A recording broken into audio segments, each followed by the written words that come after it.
Leader of the opposition Sunil ji के साथ, रविंद्र राणा जी के साथ मैं निंदा करता हूं उस घटना की, उस वाक्य की जिसके चलते एक सिपाही की जो है वो शहादत हुई है। उनकी धर्मपत्नी से हॉस्पिटल में हम लोग मिले, उनके परिवार में, उनके माता पिता से, उनके भाई बहनों के साथ, उनकी बच्चियों के साथ। क्या चाहते हैं ये लोग, क्या वातावरण बनाना चाहते हैं ये लोग? निहत्थों के ऊपर वार करते हैं और यहाँ का वातावरण जो है पाकिस्तान के इशारे के ऊपर, जो भी टेररिस्ट यहाँ पर काम कर रहे हैं वो मात्र पाकिस्तान के इशारे पर काम कर रहे हैं। यहाँ का वातावरण खराब करना चाहते हैं, निर्दोषों की हत्या करना चाहते हैं, निहत्थों की हत्या करना चाहते हैं। आपके माध्यम से मैं कहना चाहता हूं कि जो भी कल्प्रिट है, जो भी ये टेररिस्ट हैं,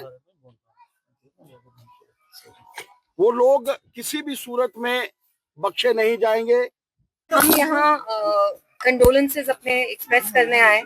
आप जानते हैं कल यहाँ क्या वाकया हुआ। जो मंजूर साहब थे, मंजूर वागी साहब, जो एक एक्स आर्मी मैन है, उनकी दिन दहाड़े मौत हुई, उनकी एक टारगेटेड किलिंग हुई है एंड इनकी फैमिली बहुत परेशान है। मैं इनकी मदर से मिली जो एज्ड हैं बहुत। इनकी 4 छोटी बच्चियां हैं, एक छोटा लड़का है एंड इनकी वाइफ और भतीजी जो हैं, they still in the hospital and the family is extremely worried because ये एक सोल जो फैमिली के थे, ब्रेड विनर थे, पूरी फैमिली को चला रहे थे। और फैमिली बार बार मुझसे यही कह रही थी कि दिन दहाड़े जो हमारे बेटे को जो मारा, the killer is still absconding, we don't know कि उनको किसने ऐसे ब्रॉड डे लाइट में एक एक्स आर्मी मैन को मारना is a big deal. And unfortunately उसके बाद यहाँ क्या किया है, कुलगाम में ही नहीं, गांधरबल में, बड़गाम में पकड़ दकड़ का माहौल है। बहुत सारे लड़कों को official figures place them at 500 कहा जा रहा है कि 500 लड़कों को पकड़ा गया है। वो कुलगाम में हो। मैं यहाँ गांव के जो लोग हैं बी बाग से के उनसे मैं बात कर रही थी, वो कह रहे थे कि पुलिस वाले आके लड़कों को उठा रहे हैं। तो आप मुझे एक बात बताइए, अगर किसी ने एक जुर्म किया हो तो आप उसकी सजा क्या सबको देंगे? और जो सारे जो हमारे नौजवान हैं, आप उनको क्यों पनिश कर रहे हैं? आप उनको शक की निगाह से कैसे देख सकते हैं? अगर ये हमें पता भी नहीं है किलिंग किसने की, अगर किसी मिलिटेंट ने भी की है तो आप पूरे गांव को मिलिटेंट तो करार नहीं ठहरा सकते ना। और मैं यहाँ की सरकार से पूछना चाहती हूँ, आपके मुंह में क्या दही जमा है? आप कुछ बोल क्यों नहीं रहे हैं? आप ये बहाना देंगे कि पुलिस आपके कंट्रोल में नहीं है। चलिए, पुलिस आपके कंट्रोल में नहीं है तो मुझे बताइए, सरकार बनने से पहले और अब क्या फर्क है?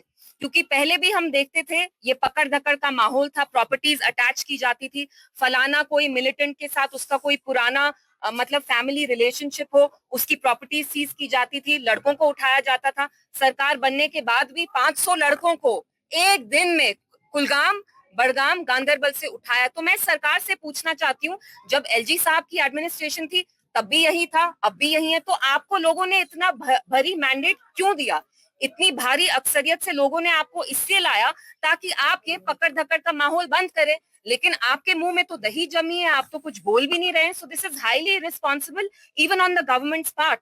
देखिए, मैं आज अपनी पार्टी के प्रेसिडेंट डॉक्टर फारूक अब्दुल्ला साहब और हमारे चीफ मिनिस्टर उमर अब्दुल्ला साहब की हिदायत पे आज मंजूर अहमद वगी साहब जिनको असैसिनेट किया गया, उनके घर गया। मैं उनकी फैमिली से मिला, उनके जो बरादर हैं उनसे मिला, ताज़ियत कुर्सी की, उनके लिए दुआए मगफिरत की, जो और उनकी वाइफ और उनकी बेटी जो इंजर्ड हुई है उनके लिए दुआ की कि वो जल्द से जल्द सेहतयाब हो।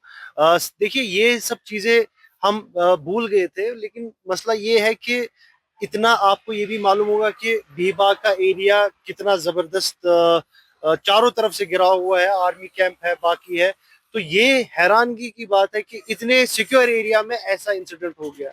तो हम चाहते हैं कि सिक्योरिटी एजेंसीज अच्छे से देखें, कि इसको इन्वेस्टिगेट करें कि क्या what led to such kind of atrocious attack. साथ ही साथ ये भी बोलना चाहता हूँ कि जो अभी न्यूज में आ रहा है कि तकरीबन 500 नौजवानों को राउंड अप किया गया है। हालांकि हम सिक्योरिटी एजेंसीज के साथ इंटरफेयर नहीं करना चाहते, लेकिन साथ ही साथ हम पुलिस एडमिनिस्ट्रेशन से गुजारिश करना चाहते हैं कि बेगुनाहों को अननेसेसरी टारगेट मत किया जाए। अगर उनको लगता है कोई इन्वॉल्व है उस पर हम बात नहीं करेंगे, लेकिन अगर बेगुनाह है तो उनको जल्द से जल्द छोड़ा जाए, अननेसेसरी किसी को हरास नहीं किया जाए।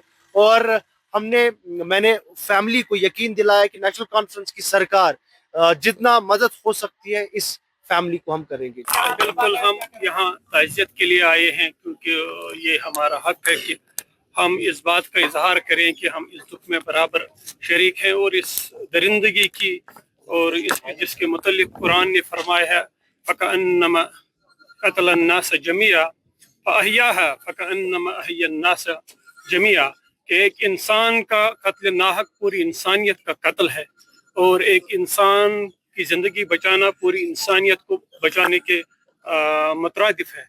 लिहाजा मैं इस वाक़े की पुरज़ोर मज़म्मत करता हूँ क्योंकि किसी इंसान को ये हक नहीं दिया है अल्लाह ने कि वो किसी की जान ले। लिहाजा मैं इन बच्चों के साथ इस मासूम अयाल के साथ हमदर्दी का इजहार करता हूँ और ताज़ियत के लिए यहाँ आया हूँ। बीबा कुलगाम इलाके में हालिया दिनों आतंकी हमले में जो है रिटायर्ड आर्मी पर्सनल मंजूर अहमद वगे जो है अपनी जान गंवा बैठे। ऐसे में इस हमले में उनकी अहलिया और एक कमसिन बच्ची जो है वो भी जख्मी हो गए, जो अभी ज़ैर इलाज हैं। और इस दौरान आज दिन भर मुख्तलिफ सियासी जमातों का तांता बंधा रहा।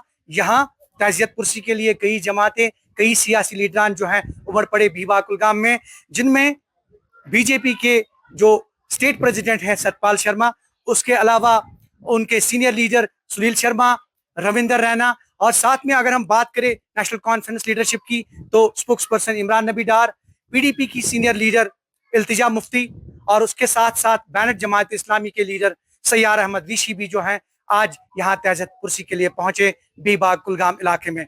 और कुल मिलाकर सभी सियासी जमातों ने जो है इसकी कड़ी निंदा की, इस वाक़ये की मजम्मत की, और जबकि अहले खाना और यहाँ के मकामी लोगों ने जो है इंसाफ की मांग की और कहा कि महलूक जो अहले खाना है उनको जल्द से जल्द इंसाफ फराम किया जाए, उनको रिलीफ फराम किया जाए, मुआवजा अदा किया जाए, ताकि वो अपनी आगे की जिंदगी जो है अच्छे से गुजर बसर कर सकें। कुल मिलाकर हर हर इलाके में हर एक सियासी जमात जो है इस वाक़ये की मजम्मत कर रहे हैं। Lahore Rizvi, news 18 network, Biba Kulgam.